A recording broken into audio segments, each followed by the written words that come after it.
like, bro, yeah, she got a kid. Look at his back. Oh my god.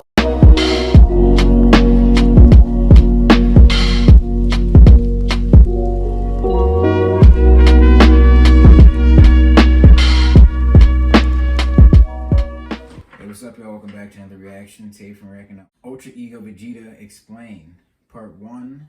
I'm gonna break this up into 2 parts. This is a 20-minute video. I'm not gonna be able to react to this whole thing. But yes, I'm actually pretty interested to see what's going on here. I know sparingly about what's going on with Vegeta. I know he was training with Beerus. I know Beerus wasn't training him directly because that's not Beerus' style. But, you know, Vegeta was kind of like shadowing him. You know, like following his steps and like, you know, taking the steps needed to be able to master Hakai energy, which he did. And now he's able to tap into an energy which Beerus says is why his power is infinite. His continuous battle power. It's like the more damage and the more he fights, it's just like he just continuously gets stronger. And it seemed like this new form, if I remember correctly, I don't think he can take pain, but we're gonna see what he says about this. Geekdom. Like his videos about Dragon Ball Z, very insightful, very articulate, breaks it down, you know, makes it like almost like a science really for us Dragon Ball Z nerds and shit. But hey, if you want to see more of these videos, let us know in the comments. Make sure you subscribe to us, hit that like button. This road to 10K subscribers. Really appreciate all the support. We're gonna hop right to this video. Ultra Ego is the latest transformation for the Prince in a long line of attempts to either match up with Goku or surpass him. And it's granted Vegeta powers he could never even have dreamed of in the past. A destructive power taught to him by Lord Beerus, the god of destruction of Universe 7. Today, I want to deconstruct Ultra Ego Vegeta and explain why the road of destruction is befitting of Vegeta's strongest form yet and what it took for him to get here. Trust me on this one, you will not want to miss this video because I got some really interesting stuff to say. Okay. Whether or not you are a Vegeta fan, stay tuned. Many of you are fans of Dragon Ball and retro games like me. You gotta pick one of these up. Limited edition right now. Vintage Dragon Ball Super Mario Bros. 3 Fusion merchandise available right now in the new Geekdom101 store over on Redbubble. These designs are some of my favorites I've ever done, and you can get it in multiple different sizes and multiple different colors as well. Whatever color you'd like, ships anywhere in the world, including the United States, and you can get it by the end of the week since a lot of you guys are shopping this week. Not to mention, if you don't want a shirt, you can also get an essential shirt, a tri-blend shirt, a v-neck, a hoodie. There's all kinds of different designs or shirt types that you can use with this design. I will leave a link down below right now and pick up your vintage Dragon Ball Super Mario Bros. 3 hybrid shirt because they're going fast and I love them. I love them so much. In order to truly understand Ultra Ego Vegeta, you have to understand Vegeta. And sometimes in this fandom, Vegeta's fans don't even understand Vegeta. Now, I'm not going to go deep into Vegeta's past here and overtly focus on his character arc throughout Dragon Ball Z and now into Super. That's a separate video. I'm going to discuss why Ultra Ego is befitting of the king and how he got here, specifically understanding his roots and how it ties all the way back to when Vegeta was a kid.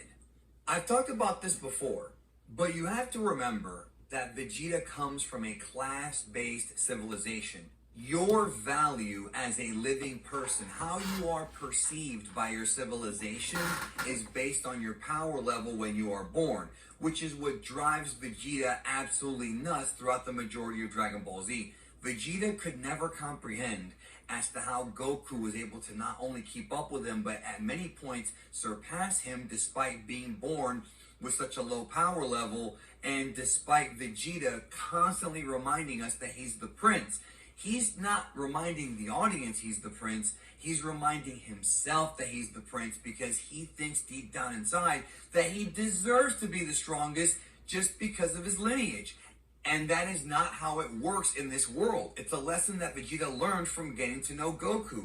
They're the same race, but yet Kakarot was born with such a low power level, he was thought to be low-level trash. Vegeta has no time for that, but yet he can't fathom that Goku is not only more powerful than him, but also a fighting genius. And this is the root of why Vegeta's speech at the end of Dragon Ball Z makes sense. But once again, that's something that's very often misunderstood by the fans. But I will do a video in the future explaining that so that people finally can understand what he was trying to say. Let's go back though. Let's discuss Vegeta's evil and his ego versus actual true evil. Interestingly enough, a lot of times the word ego and evil are interchangeable.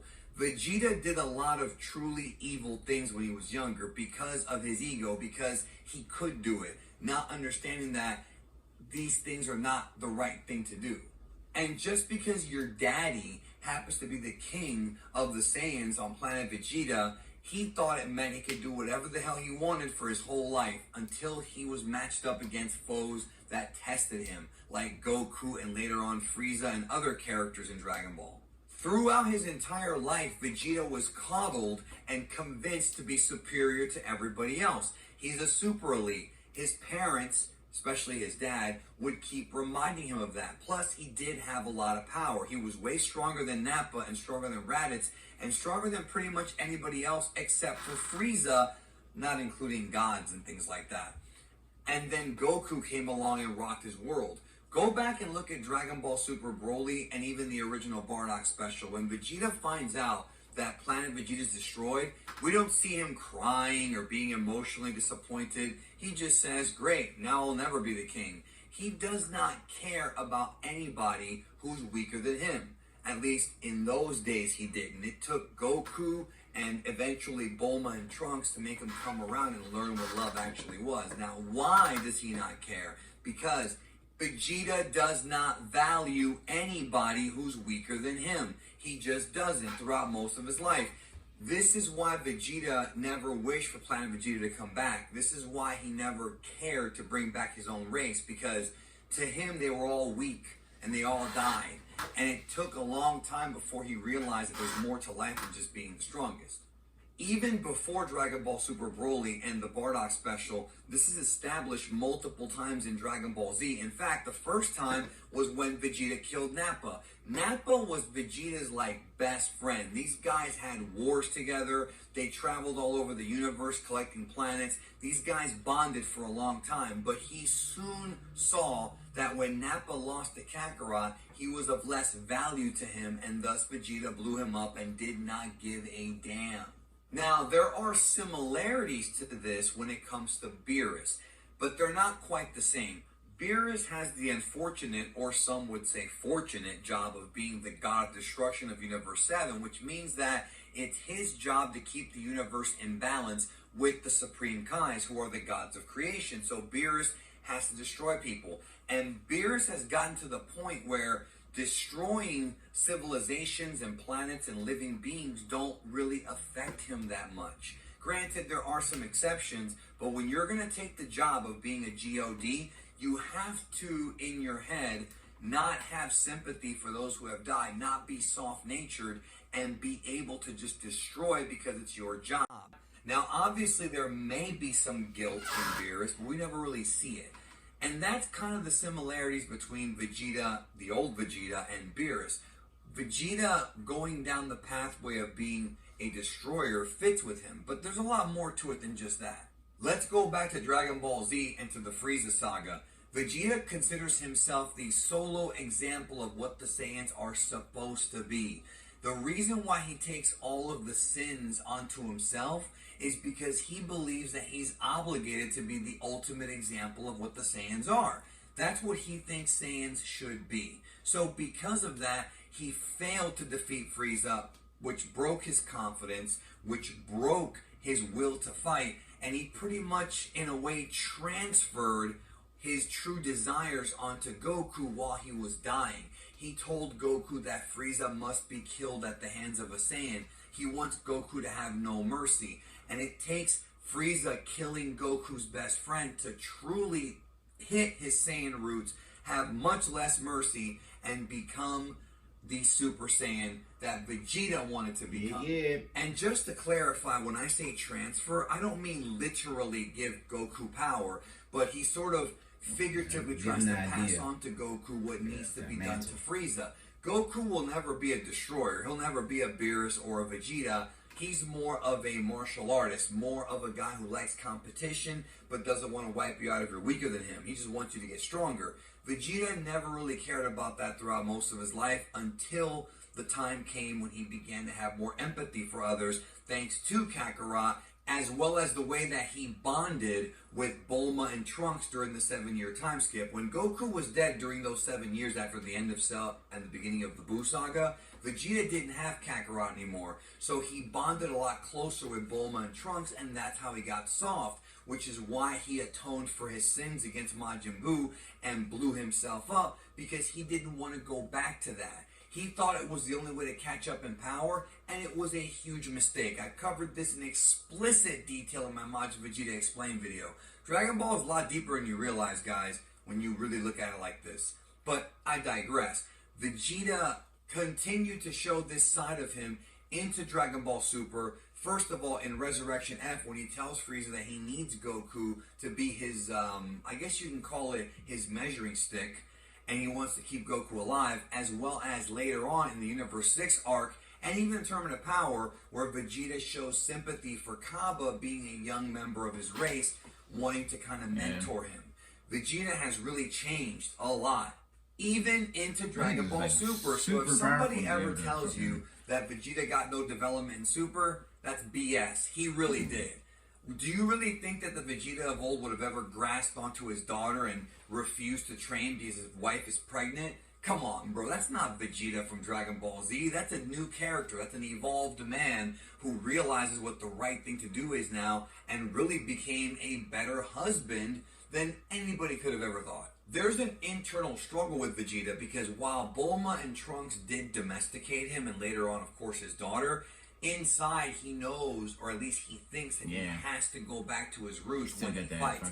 So it's almost like Vegeta channels that ruthlessness when he fights, and he feels like that's the only way to truly achieve the maximum amount of power it takes to not only catch up to Goku, but to be the best fighter he can be.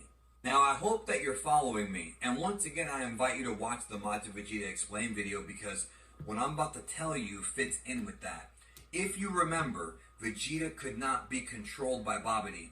Babidi gave him the Majin upgrade, but Vegeta could not be controlled by him, and ultimately Vegeta did it to gain that boost in power. But unlike other characters, Babidi had no control over him. And some would say it's because Vegeta's too powerful. But that's not the only reason. It's also because of the fact that Vegeta is pure ego. He wants to satisfy his ego by catching up to Goku and beating him even after he was domesticated. Vegeta's ego would never allow him to be taken over by somebody else. He wants to be his own man even when he makes mistakes like this. Because ultimately when he did this, it led to Majin Buu being hatched and millions of people dying. And then him deciding to take that into his own hands. He knew he made a mistake, so he fucking blew himself up, which in the end led to nothing. Yeah, man.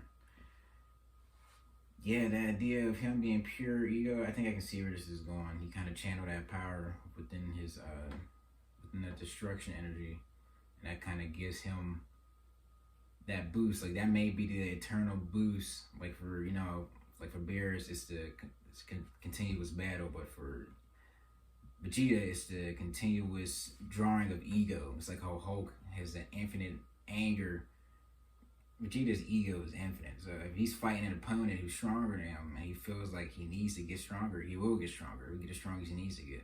That's fucking OP if that's the case. Damn. Part 2 coming soon. You won't have to wait long to figure out what the rest of this information is about. I'm going to see what's going on. Probably have my guy Gadreek here. I'll have him watch the first part, get him caught up. But yeah, if you enjoyed the reaction, hit that like button, subscribe, and share. We'll see you next time, LBB. Peace.